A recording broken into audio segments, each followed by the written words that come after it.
Dopo diversi precedenti molto positivi che sono stati messi insieme nelle ultime sessioni di calciomercato, sappiamo bene che l'Inter ha sempre un occhio di riguardo per quanto riguarda i parametri zero. Mkhitaryan, Dzeko, Onana, Thuram, sono tanti quelli che negli ultimi anni Marotta e Ausilio hanno ingaggiato appunto a costo zero, tra virgolette.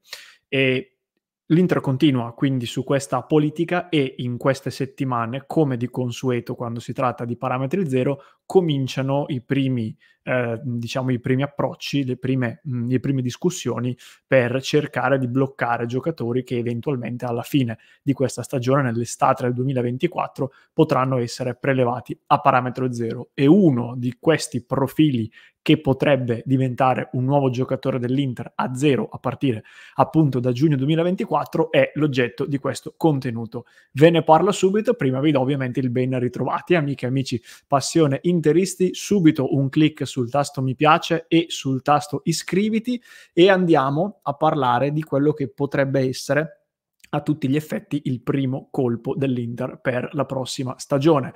Vi condivido lo schermo per chi ci segue su YouTube. Stiamo parlando di Thiago Jalot, ex difensore tra gli altri anche del Milan, attualmente difensore del Lille. Un profilo che l'Inter segue da tanto tempo e che potrebbe diventare finalmente, tra virgolette, nerazzurro proprio tra qualche mese.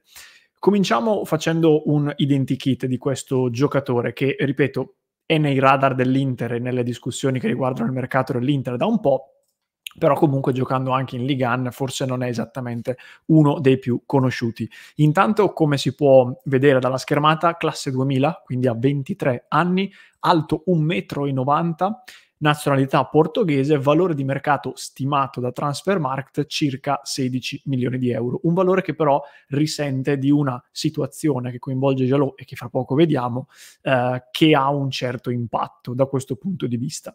Per quanto riguarda le caratteristiche ci torno fra poco. Intanto a livello di carriera dicevo prima che Jalot ha avuto anche un breve passaggio nella primavera del Milan, perché nel gennaio del 2019 è stato acquistato dal Milan per 1 milione di euro, ma dopo pochissimi mesi, già nell'estate successiva, il Milan lo ha inserito nell'operazione che ha portato Rafael Leao dal Lille in rossonero, e Jalot è stata una delle contropartite tecniche, valutata circa 4 milioni di euro.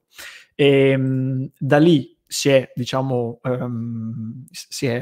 fermato nel Lille per diversi anni, fin quando pochi mesi fa, e questa era la cosa che vi accennavo prima, nel marzo del 2023 ha subito un pesante infortunio, rottura del legamento crociato. Sappiamo che è uno dei problemi più gravi per quanto riguarda un calciatore.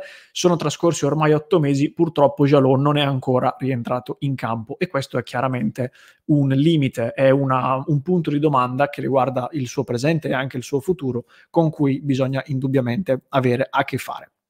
Non è comunque un giocatore che segue solo l'Inter, e questo è comunque un altro segnale del valore del ragazzo. È seguito in Italia da alcuni club, qualcuno parla della Juventus, addirittura ancora anche del Milan, che lo ha già avuto qualche anno fa, ma in Europa c'è per esempio il Barcellona, ci sono altri club anche dalla Premier League che lo stanno monitorando.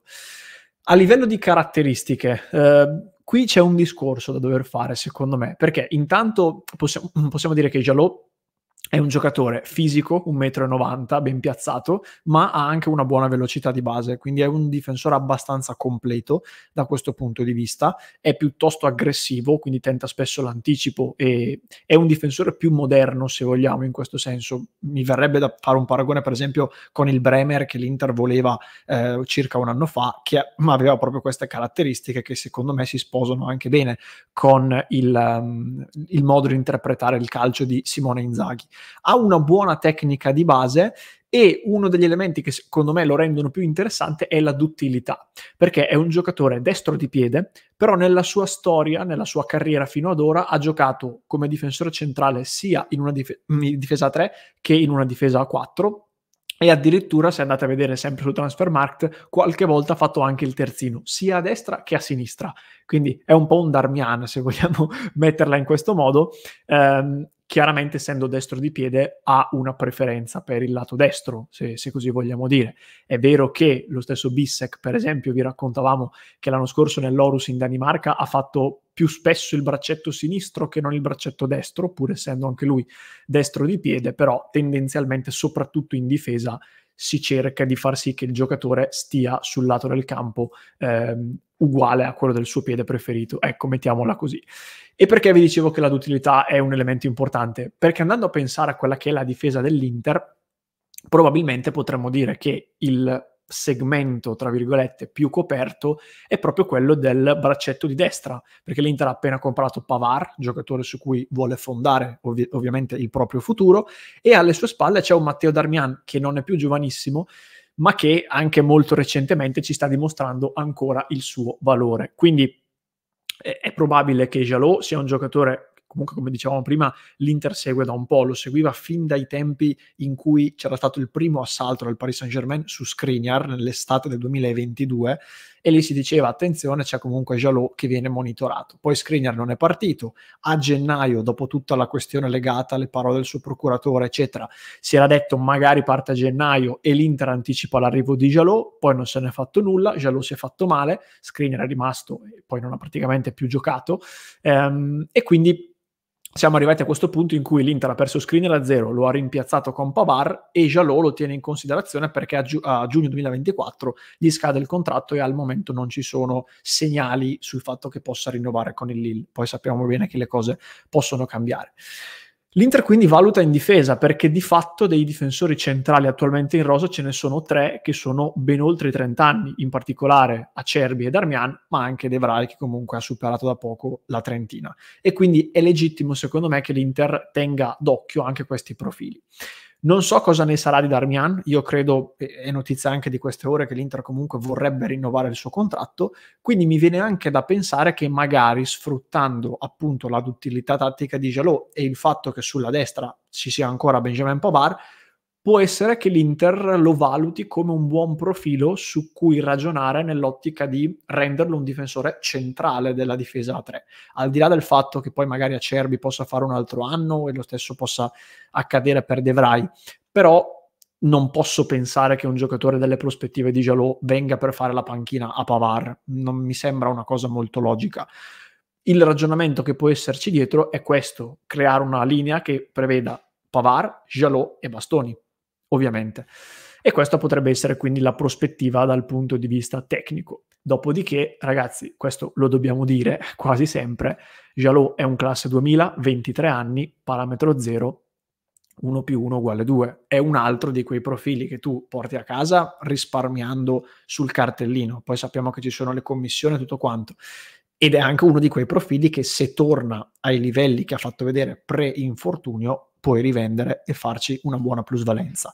Oggi è molto presto per dirlo, uno perché Jalot non è ancora rientrato in campo e quindi bisogna capire come poi rientrerà dopo un infortunio così pesante, due perché Jalot non è ancora dell'Inter, quindi non essendo ancora nostro non immaginiamoci già se poi dovesse diventarlo quando verrà ceduto. È un discorso che dobbiamo considerare, ma quello eventualmente lo vedremo nel futuro.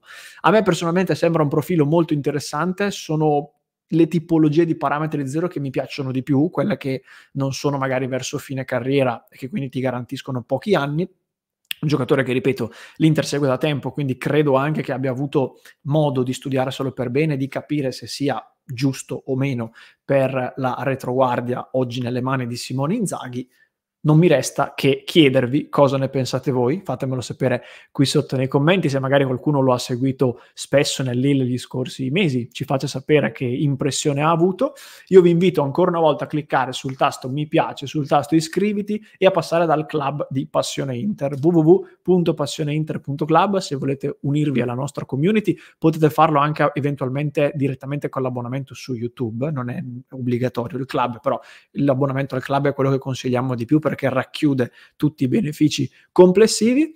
Infine, come ultima cosa, come sempre, per chi mi segue in podcast, lascio in descrizione un nuovo approfondimento da recuperare. Se invece mi segui su YouTube, lo puoi trovare proprio qui.